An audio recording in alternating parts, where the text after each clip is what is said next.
Importing reviews from Zendrop to Shopify is a straightforward process that can help you build trust and credibility with your customers. To get started, you need to have a Zendrop account and a Shopify store. First, log into your Zendrop account and navigate to the Reviews section. Here, you will see all the reviews that your customers have left for your products. Next, go to your Shopify store and install the Zendrop app. This app will allow you to connect your Zendrop account to your Shopify store and import reviews.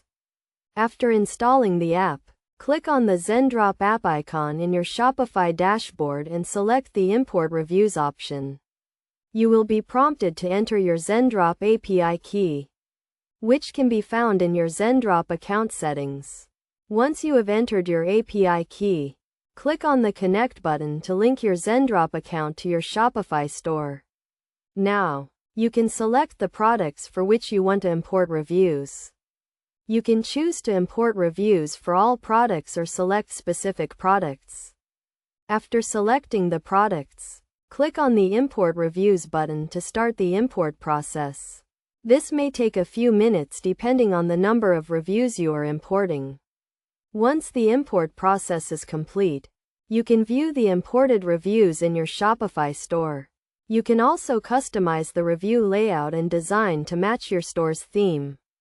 It is essential to note that importing reviews from Zendrop to Shopify can help increase conversions and build trust with your customers. By following these steps, you can easily import reviews from Zendrop to Shopify and start seeing the benefits for yourself. In addition to importing reviews, it is also crucial to manage and respond to customer reviews in a timely manner. This will help you build a positive reputation and increase customer loyalty. By following these steps and best practices, you can successfully import reviews from Zendrop to Shopify and take your store to the next level.